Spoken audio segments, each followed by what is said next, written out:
नवीन, आज तुमने साबित कर दिया कि तुम्हें मेरी, मेरे घर की और मेरे माँ बाप की इज्जत का कोई पास नहीं है। ये बात जो तुम मुझसे कह रहे हो मुझे तुमसे कहनी चाहिए, मगर मैं नहीं कह रही क्योंकि मैं जानती हूँ तुम सुन नहीं सकोगे। आज जो सबके सामने मेरे साथ तुम्हारी मम्मा ने किया, कल को अगर सारा के ससुराल वाले उसके साथ करते तो क्या तुम बर्दाश्त कर सकोगे? बकवास बंद करो अपनी नवीन। तो क्या गलत कह रही है बेचारी? हाँ,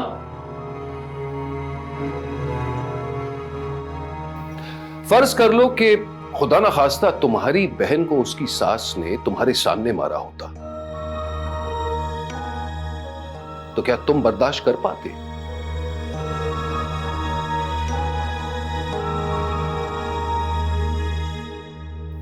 खानदानी रिवायत का तो बड़ा ख्याल है ना तुम्हारी अम्मी को, लेकिन अपनी ही इज्जत का सबके सामने तमाशा बना है। सबके सामने तुम्हारी बीवी पर हाथ उठाया, जलील किया, उस बीवी पर जिससे तुमने अपनी पसंद से शादी की थी।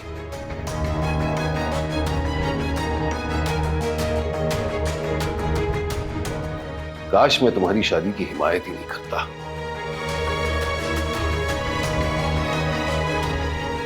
क्योंकि तुम ऐसी वफाशुआर बीवी को डिजर्व ही नहीं करते।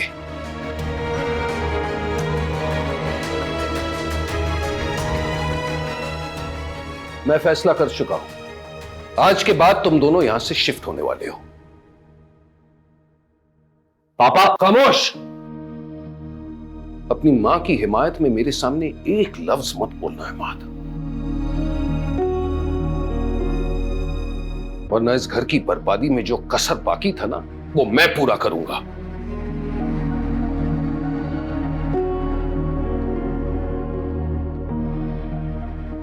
बेटा, बेटा, मैं वाकई तहे दिल से बहुत ही शर्मिंदा हूं। तुम्हारी सास अपनी सरकशी में इतनी हद पार कर सकती है, मैं तसव्वुर भी नहीं कर सकता था।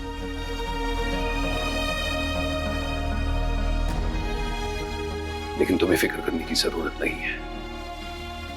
आज के बाद मैं तुम्हारे साथ हूं।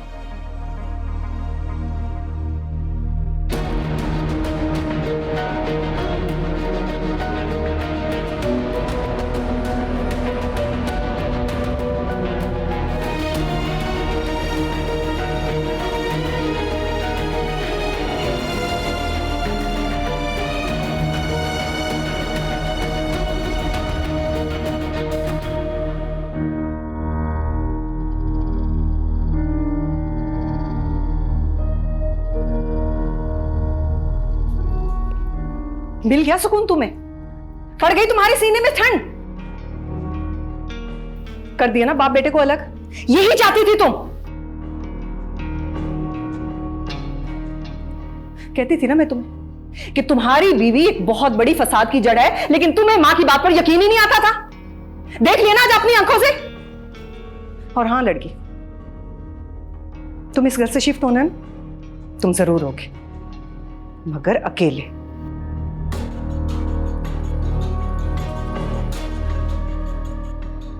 तुम तो इधर आओ ना मेरे साथ साथ।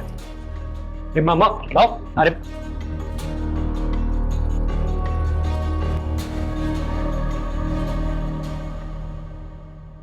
इधर आओ ना।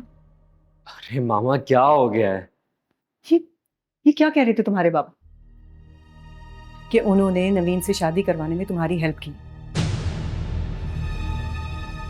जहां तक मुझे याद पड़ता है, इस शादी की सबसे ज्यादा मुखालफत उसी ने की थी। अब तो मुझे बताओ कि असल बात क्या है?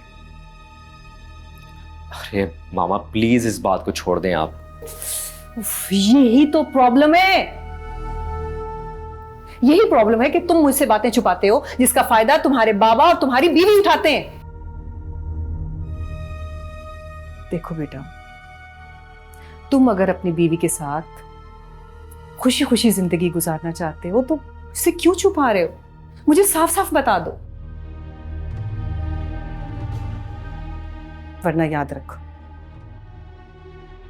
एक दिन इस पूरे घर पर तुम्हारी बीवी का राजू का। और वो जो कहेगी वो हम सबको मानना पड़ेगा।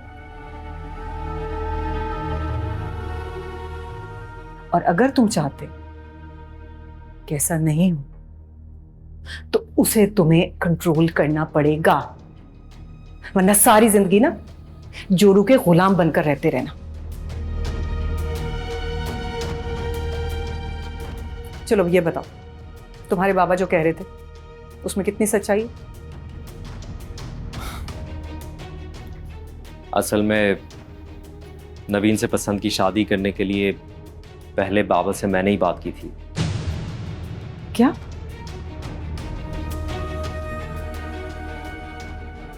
क्या कहा तुमने? मतलब मुझसे बात करने से पहले तुम अपने बाबा को बता चुके थे कि तुम इस लड़की से शादी करना चाहते हो? जी मामा। तो फिर उन्होंने मुझे कहा कि हाँ, लेकिन तुम्हारी अम्मी मानेगी? हरगिज नहीं मानेगी। अरे इसीलिए तो आपसे बात कर रहा हूं डैड। आप प्लीज मामा से बात कर लें। वैसे भी मैं और नवीन एक दूसरे के साथ बहुत मोहब्बत करते हैं, बहुत खुश रहेंगे हम। तुम वाकई इस लड़की से मोहब्बत करते हो यस डैड। और शादी करना चाहते हो? Obviously dad. तो इसका सिर्फ एक ही तरीका है। वो क्या डैड? तुम अपने प्यार का इजहार अपनी अम्मी के सामने उस वक्त करना जब मैं वहां मौजूद हूं। अब ये बात सुनते ही, इससे पहले कि तुम्हारी मां मुखालफत करे, मैं मुखालफत कर दूंगा। मैं कहूंगा ये रिश्ता हो ही नहीं सकता भाई, चांस ही नहीं है, मतलब हरगिज नहीं हो सकता। अब मेरी मुखालफत सुनकर तुम्हारी अम्मी तुम्हारी हिमायत कर लेगी और तुम्हारा काम हो जाएगा। भैया इसे कहते हैं reverse psychology. True dad, true. ओहो, जिस रिश्ते की बुनियादी झूठ और धोखे से की गई हो उसमें बरकत कैसे हो सकती है? यही खसलत है तुम्हारे बाप की, जिससे मुझे सारी जिंदगी नफरत रही।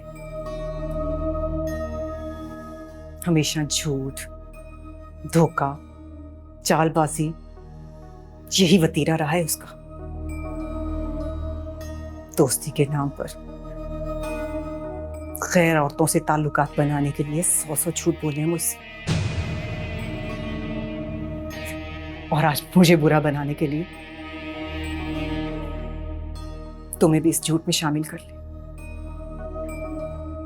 मगर याद रखो बेटा, मैं तुम्हारे बाप की फितरत को अच्छी तरह जानती। वो मेरी मुखालफत में तुम्हारी बीवी की इतनी हिमायत करेंगी कि वो भी तुम्हारी जिंदगी से चली जाएगी और तुम पे नाफरमानी का टैग लगाकर तुम्हें भी अपनी जायदाद से आग कर देगा, और फिर अपनी सारी जायदाद अपनी अयाशी पर उड़ा देगा। शायद आप ठीक कह रही हैं मामा। शायद नहीं, यकीनन ठीक है। इसलिए मेरी बात ध्यान से सुनो। नवीन को अभी के अभी उसकी मां के घर छोड़कर आओ। क्या मामा अभी? हाँ अभी। लेकिन मामा रात के 11 बज रहे हैं। इससे कोई फर्क नहीं पड़ता। जब हालात को अपने काबू में करना तो गर्म लोहे पर चोट लगाना ही पड़ती है। लेकिन मामा नवीन को इस हालत में। ओहो, कोई फर्क नहीं पड़ता उसकी किसी भी हालत में हो। वैसे भी गोद भराई की रस्म के बाद ना हर लड़की को डिलीवरी तक अपने माँ बाप के घर रहना होता है। ये हमारे खानदान की रिवायत है। अब गोद भराई तो उसने अपनी हथधर्मी की नजर कर, इसलिए तुम अभी के अभी उसकी माँ के घर छोड़कर आओ उसे। समझ गए हो ना मैं क्या कह रही?